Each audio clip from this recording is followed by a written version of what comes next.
Assalamualaikum warahmatullahi wabarakatuh. Di bawah naungan rimbunnya daun dan lilitan akar yang menua, tersimpan rahasia yang terkubur waktu. Konon, tanah di bawah pohon ini tak hanya haus akan air, tapi juga sesuatu yang lebih merah dan kental. Selamat datang di Kreator Amatir, dan kali ini kita akan menggali kisah kelam di balik pesugihan kuntilanak. Darah di akar beringin.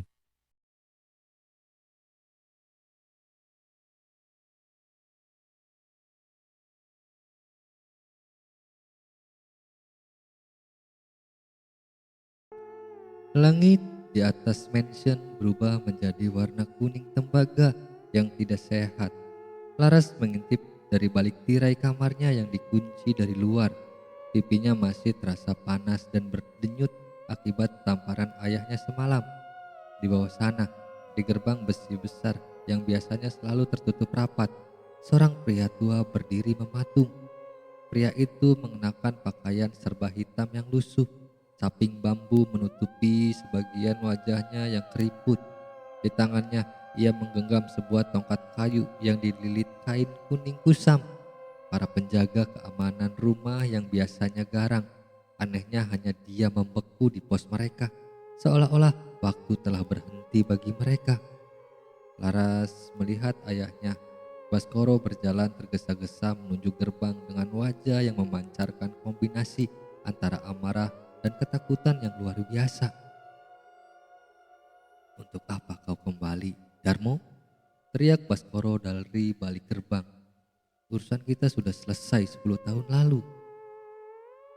"Urusanmu denganku mungkin selesai, Baskoro."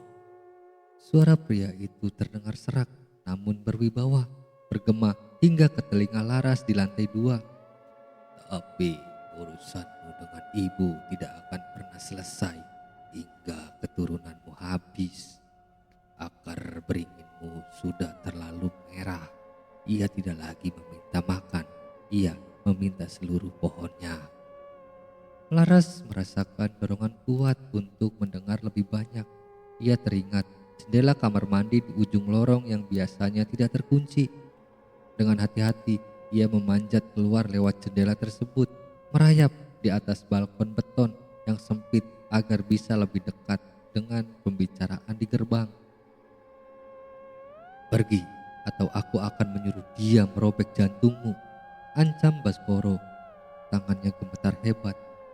Badarmo terkekeh. Sebuah suara yang terdengar seperti gesekan daun kering. "Kau mengancamku dengan peliharaan yang kau dapatkan dariku.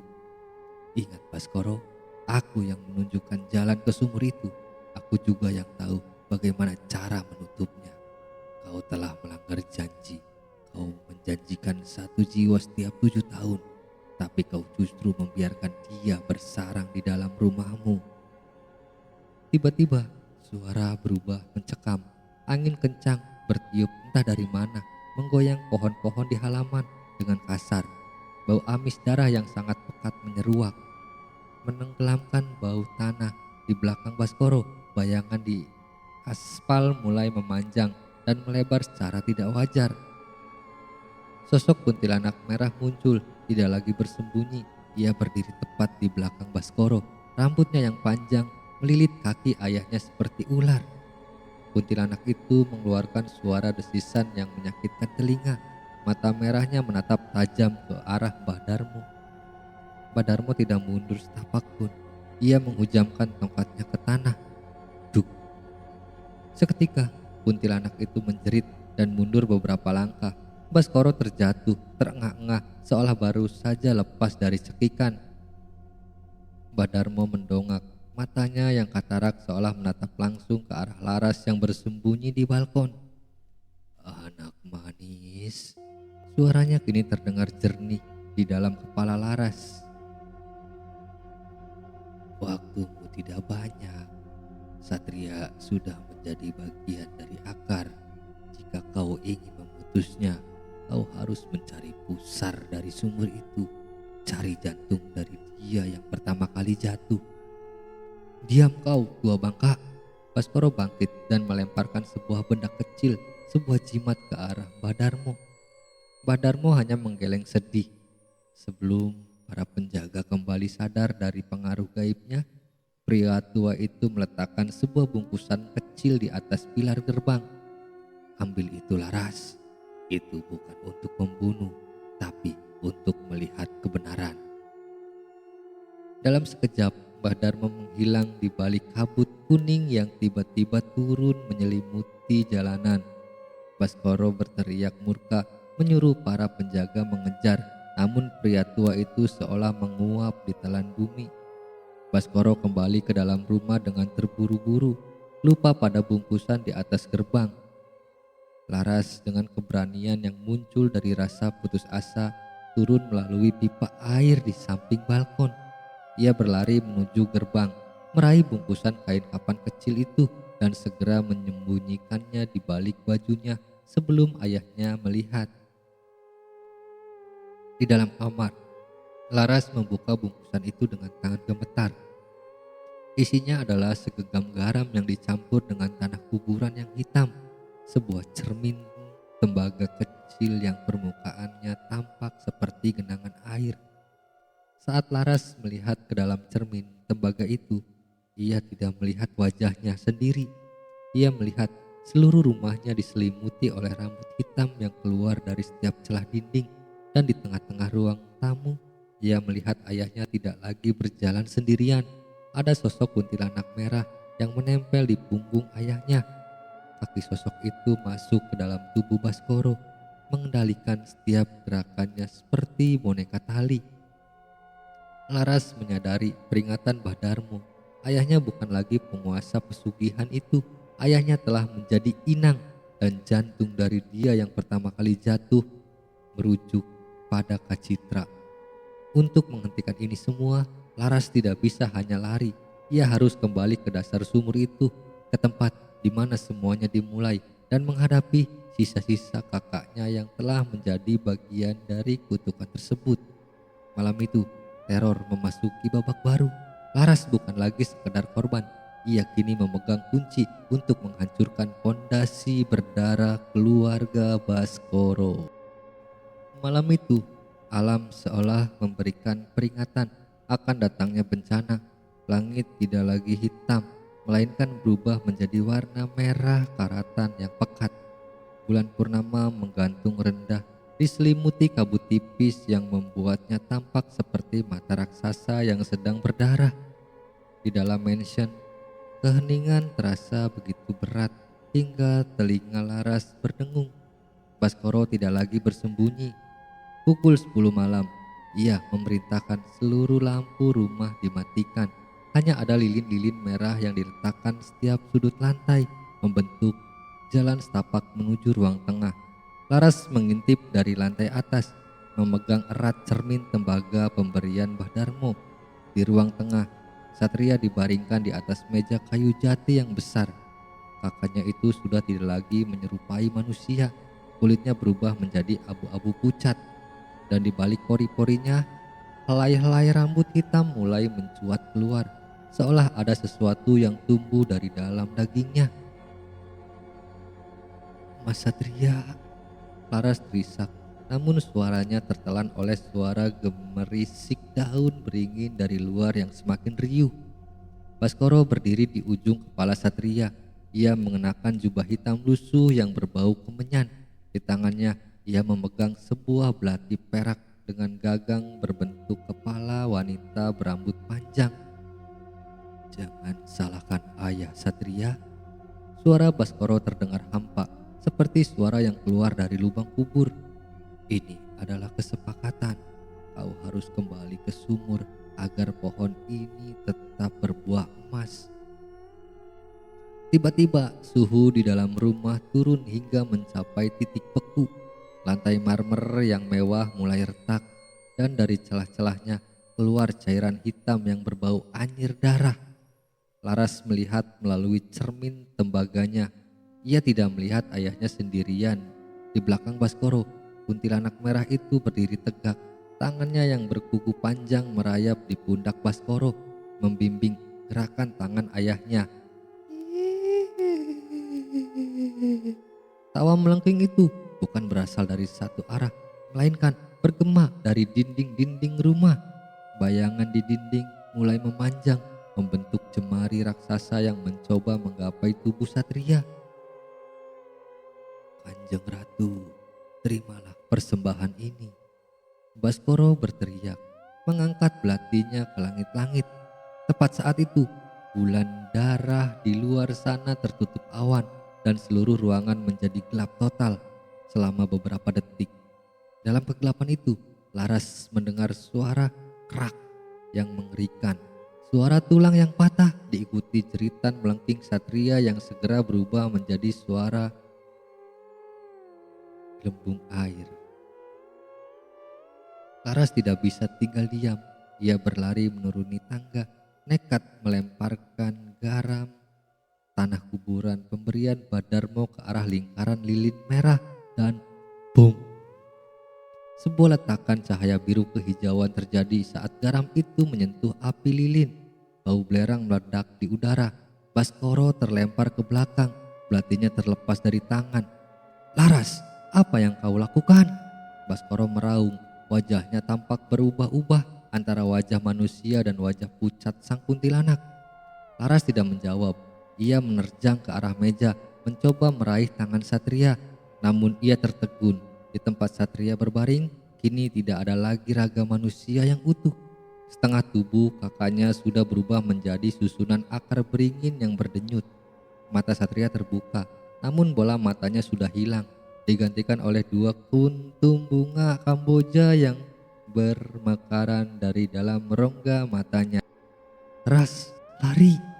Sebuah suara serak keluar dari mulut satria yang kini penuh dengan tanah. Kuntilanak merah itu menjerit murka karena ritualnya terganggu. Sosok itu melesat ke arah Laras, terbang dengan gaun merah yang berkibar seperti kobaran api. Kuku-kukunya hampir mencapai tenggorokan Laras. Saat tiba-tiba cermin tembaga di tangan Laras memantulkan cahaya bulan merah yang masuk lewat jendela. Cahaya itu membakar wajah sang kuntilanak, membuatnya terpental kembali ke sudut ruangan yang gelap. "Perjanjian ini tidak sah. Jika darahnya bercampur," teriak sebuah suara dari luar. Badarmo berdiri di ambang pintu besar yang terbuka lebar.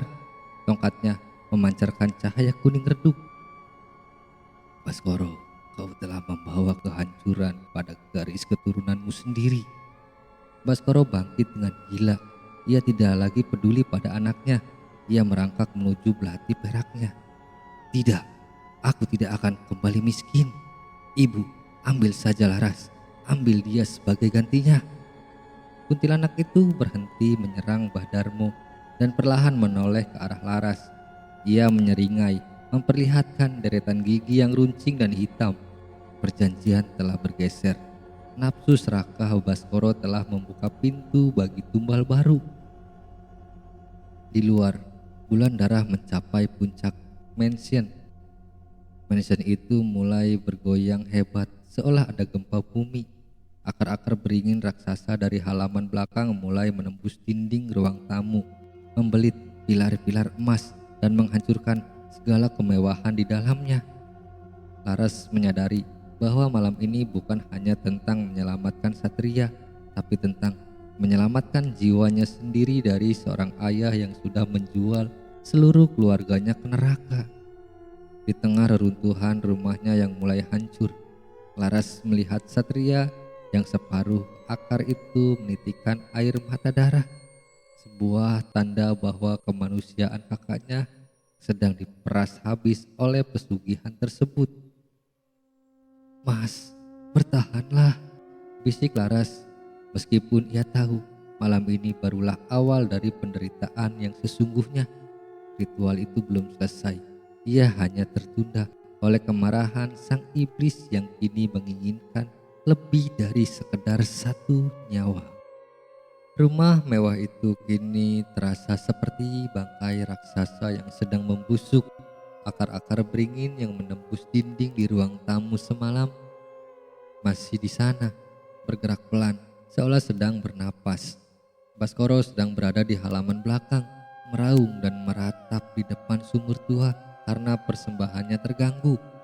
Sementara Satria yang tak sadarkan diri telah dipindahkan oleh para penjaga ke gudang samping dalam kondisi tubuh yang kian mengerikan. Ini adalah satu-satunya kesempatan Laras. Dengan langkah kaki yang tidak bersuara, Laras menuju pintu jati hitam, ruang kerja ayahnya. Ia membawa bungkusan dari Mbah Darmo dan sebuah gunting perak tua yang ia yakini bisa memotong ikatan gaib. Pintu itu sedikit terbuka, meninggalkan celah gelap yang mengeluarkan hawa dingin yang menusuk. Saat ia masuk, bau kemenyan yang biasanya tajam kini bercampur dengan bau amis yang sangat menyengat. Bau seperti ari-ari bayi yang baru lahir, namun dibiarkan membusuk di tempat terbuka. Laras menyalakan senternya. Cahaya itu menyapu meja kerja Baskoro yang berantakan dengan dokumen bisnis dan cangkir kopi hitam yang sudah berjamur. Namun perhatian Laras tertuju pada dinding di belakang kursi kerja ayahnya. Di sana sebuah lemari pajangan besar yang biasanya terkunci kini terbuka. Bukan buku atau penghargaan yang ada di dalamnya. Di rak-rak lemari itu berjejer belasan toples kaca besar yang diisi dengan cairan pengawet berwarna kuning kecoklatan. Di dalam setiap toples terdapat janin yang tidak sempurna. Beberapa memiliki rambut hitam panjang yang tumbuh dari kepala mungil mereka. Beberapa lagi memiliki kuku-kuku tajam yang menggores dinding kaca dari dalam. Ya Tuhan, Laras membekap mulutnya, rasa mual menghantam dadanya. Ia mendekat dan melihat label di bawah setiap toples. Nama-nama perusahaan ayahnya tertera di sana. PT Baskoro Property, janin pertama. Bank swasta X, janin ketiga. Laras menyadari kenyataan yang jauh lebih menjijikan. Setiap kesuksesan bisnis ayahnya adalah hasil dari kelahiran gaib yang dipaksakan. Janin-janin ini adalah kontrak hidup yang dipelihara Baskoro agar uang terus mengalir. Di tengah rak itu ada satu toples yang paling besar. Di dalamnya janin tersebut tampak lebih berkembang. Wajahnya mulai terbentuk dan dengan ngeri Laras menyadari bahwa wajah janin itu mirip dengan dirinya. Ini adalah aku, bisik Laras gemetar. Bukan, ini adalah penggantimu. Suara itu berasal dari kegelapan di atas lemari. Laras mendongak pelan. Di sana bergelantungan terbalik seperti kelelawar raksasa adalah kuntilanak merah. Wajahnya hanya berjarak beberapa senti dari wajah Laras. Kulitnya sepucat kertas dengan urat-urat merah yang menonjol di seluruh wajahnya. Matanya bukan lagi merah, melainkan lubang hitam yang dalam dan mengeluarkan cairan kental. Sosok itu turun perlahan tanpa suara mendarat di atas lantai marmer. Rambutnya yang sepanjang 3 meter merayap di lantai seperti ribuan ulat hitam. Ayahmu sangat rajin. Ia memberi makan anak-anakku dengan harapanmu. Kuntilanak itu melangkah mendekat. Setiap langkah meninggalkan jejak kaki berdarah yang langsung menguap menjadi asap hitam. Laras mencoba mundur, namun punggungnya membentur lemari toples. Apa yang kau inginkan? Ambil hartanya, tapi lepaskan keluargaku. Kuntilanak itu tertawa, sebuah suara yang terdengar seperti tulang yang dingin atau yang digiling. Ia mengeluarkan tangannya yang panjang, kukunya yang hitam mengelus pipi Laras yang masih lebam. Harta adalah ikatannya, darah adalah tintanya. Selama jantung di dalam sumur masih berdetak, aku adalah ibumu. Aku adalah pemilikmu.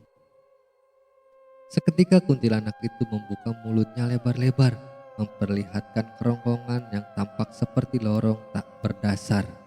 Dari dalam mulutnya keluar helai-helai rambut yang mencoba masuk ke dalam mulut Laras. Dari keputusasaan, Laras teringat instruksi Mbah Darmo. Ia meraih cermin tembaga dan mengarahkannya tepat ke wajah sosok itu. Cering! Pantulan cahaya dari cermin itu mengenai mata hitam sang kuntilanak. Sosok itu menjerit hebat. Suaranya mampu memecahkan seluruh toples kaca di dalam ruangan tersebut. Cairan kuning dan janin-janin gaib itu tumpah ke lantai, menciptakan genangan yang berbau busuk luar biasa. Laras tidak menunggu, ia menyambar sebuah buku catatan hitam kecil dari laci meja ayahnya. Buku yang ia yakini berisi catatan ritual, dan berlari keluar ruangan tepat saat Baskoro muncul di ujung lorong dengan wajah yang gelap oleh kemurkaan. "Laras, kembalikan itu!" raung Baskoro. Laras terus berlari menuju kamarnya, jantungnya berdegup kencang di dalam genggamannya. Buku itu terasa panas, seolah-olah memiliki detak jantung sendiri.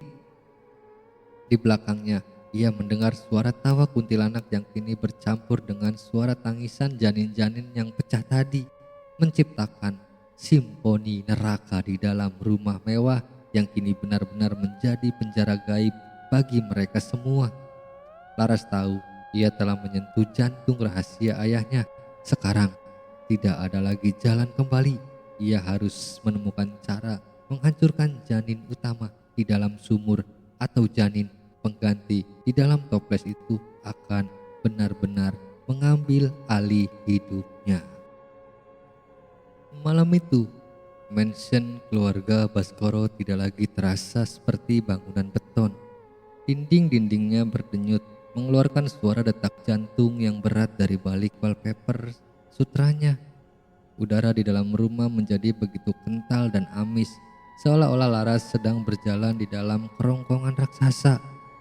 Laras mengunci diri di kamar mandi, satu-satunya ruangan yang memiliki ventilasi udara langsung keluar.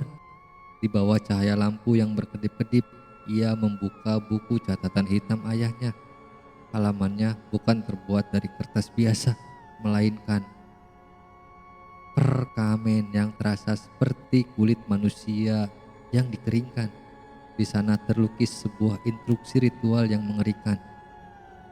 Suntiang Abang, mahkota merah. Tiba-tiba lampu kamar mandi mendadak kegelapan total. Tiba-tiba lampu kamar mandi meledak. Kegelapan total menyergap. Laras menyalakan senternya, namun cahaya senter itu tidak lagi berwarna putih, melainkan merah darah. Ia melihat ke arah cermin di atas wastafel. Pantulan dirinya hilang. Sebagai gantinya, cermin itu menunjukkan halaman belakang rumah tepat di bawah pohon beringin. "Kau ingin kebenaran, kecil?" Suara itu tidak berasal dari telinga, melainkan bergetar di dalam sumsum tulangnya. Laras berbalik, dan pintu kamar mandi yang ia kunci sudah hilang. Ruangan itu kini meluas menjadi sebuah aula tua yang tak berujung. Lantainya tertutup air setinggi mata kaki yang terasa hangat dan kental. Di tengah aula itu, sebuah singgasana yang terbuat dari jalinan rambut hitam raksasa berdiri tegak. Di atas singgasana itu duduklah sosok kuntilanak merah dalam wujudnya yang paling murni. Ia tidak lagi tampak seperti hantu compang-camping yang merangkak di plafon. Sosok itu mengenakan kebaya merah darah yang menyapu lantai, dihiasi dengan perhiasan emas kuno yang tampak berkarat oleh darah kering.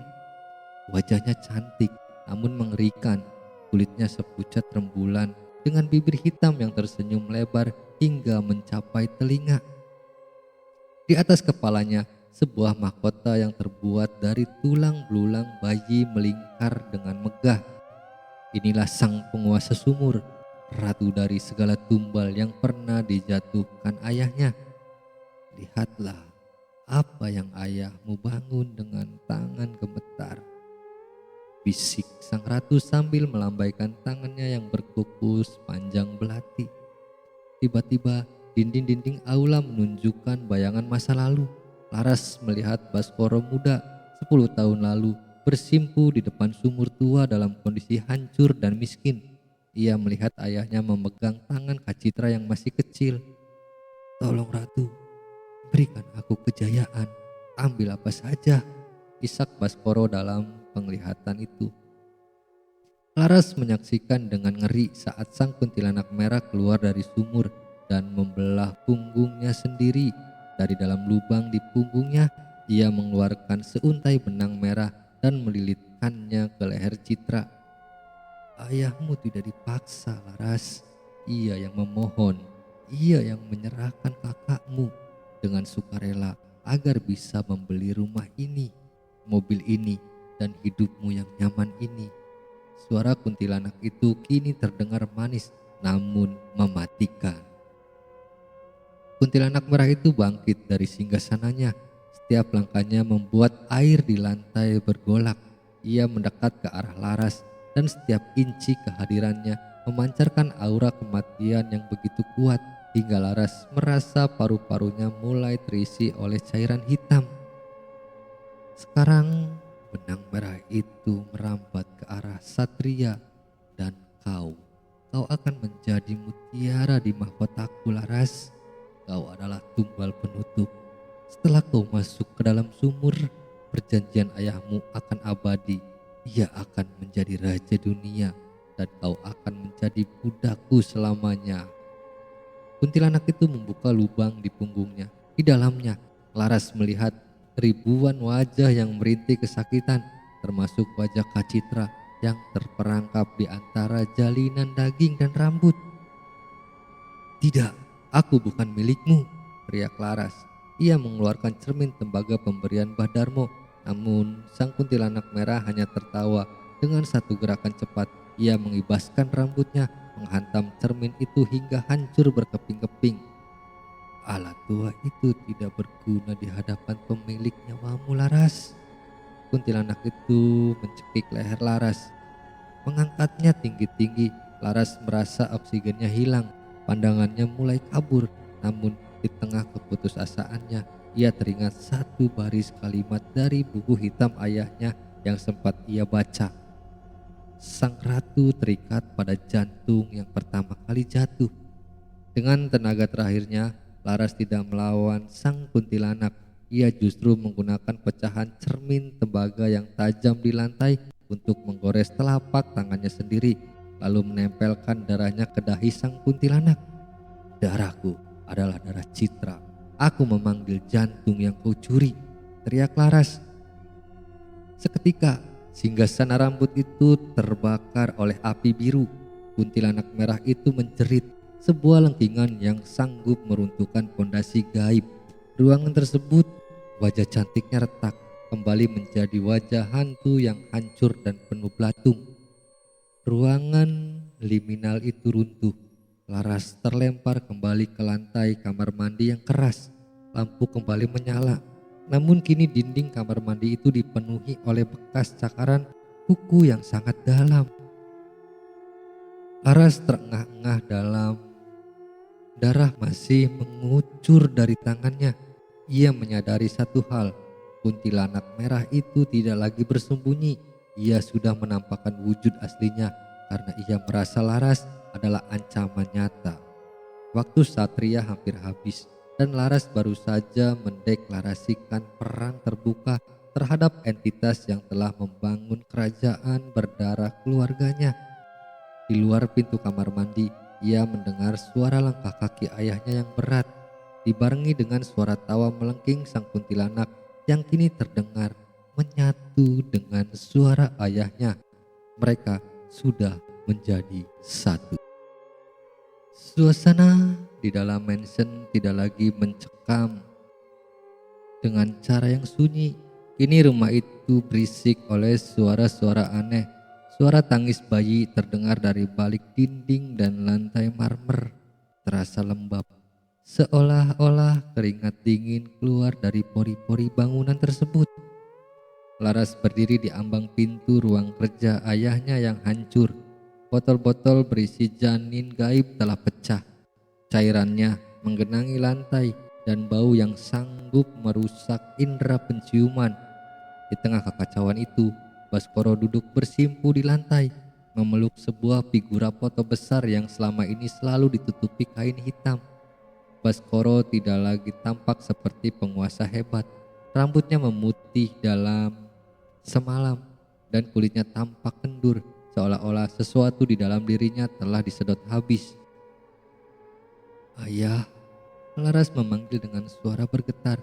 memegang buku catatan hitam yang kini berlumuran darahnya sendiri. Hentikan semua ini. Lepaskan Mas Satria. Kita bisa pergi dari sini. Kita bisa mulai lagi tanpa uang berdarah ini.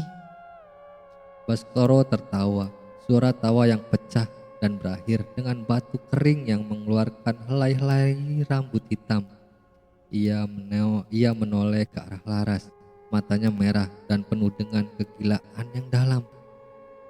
Mulai lagi, bisik Baskoro. Kau pikir ini semua hanya tentang uang, Laras? Kau pikir ayah serendah itu hingga menjual kakakmu hanya untuk mention ini? Baskoro memutar figura foto yang ia peluk. Di sana terdapat potret seorang wanita yang sangat cantik, Ibu Laras. Namun dalam foto itu, sang ibu tampak sedang memegang perutnya yang buncit dengan ekspresi wajah yang penuh penderitaan. Di belakangnya, siluet kuntilanak merah membayangi. Tangannya yang panjang melingkar di perut sang ibu. Ibumu, dia tidak meninggal karena komplikasi saat melahirkanmu, kata Baskoro. Air mata mulai mengalir di wajahnya yang keriput.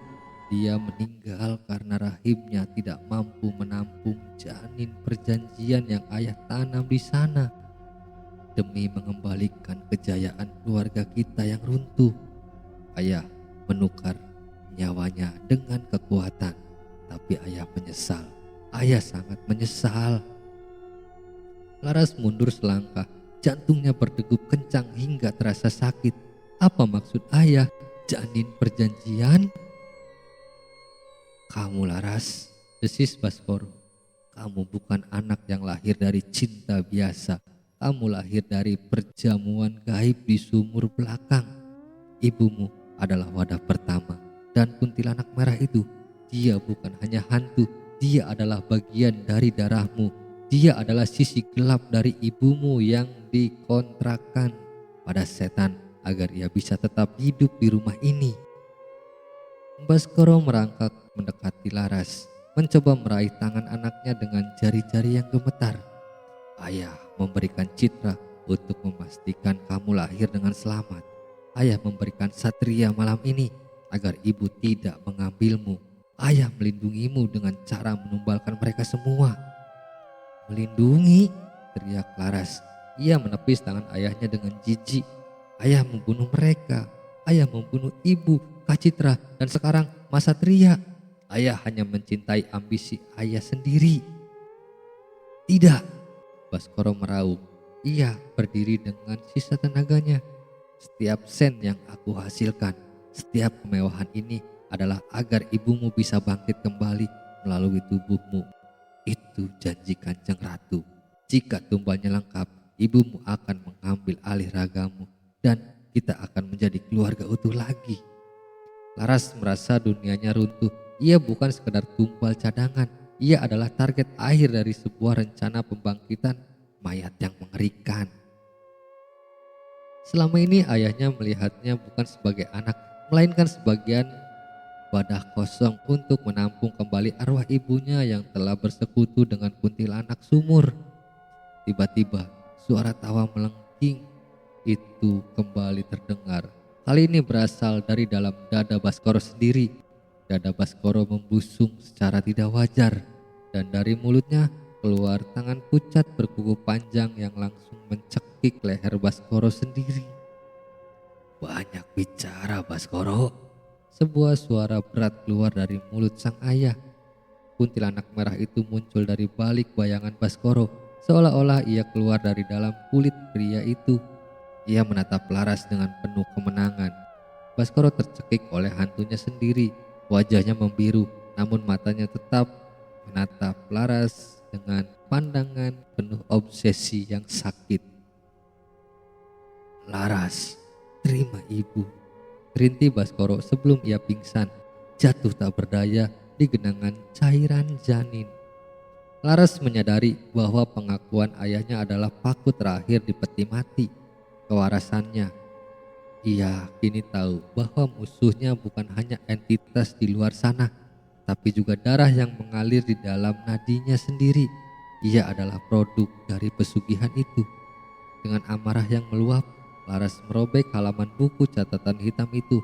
Aku tidak akan pernah menjadi wadah untuk kegilaan kalian. Ia berlari keluar menuju halaman belakang menuju sumur tua. Jika ia lahir dari sumur, maka di sumur itu jugalah ia akan mengakhiri segalanya. Ia tidak peduli jika ia harus menghancurkan dirinya sendiri selama ia bisa membawa ayahnya dan setan itu bersamanya ke neraka. Bersambung, pesugihan bukanlah jalan keluar, melainkan penjara yang tak kasat mata. Ingatlah, setiap permintaan kepada kegelapan selalu menuntut harga yang jauh lebih mahal dari yang kita bayangkan. Sampai di sini dulu perjalanan kita di bawah naungan akar beringin. Untuk mendukung kami terus berkarya, menghadirkan konten berkualitas, silakan tekan tombol subscribe dan like. Dukungan kalian adalah energi bagi kreator amatir untuk terus menelusuri kisah-kisah yang tak tersampaikan. Tetap waspada dan selamat beraktivitas bagi yang menyimak di siang hari, dan selamat beristirahat bagi yang menyimak di malam hari. Sekali lagi, saya ucapkan banyak terima kasih. Wabillahi taufik wal hidayah. Wassalamualaikum warahmatullahi wabarakatuh.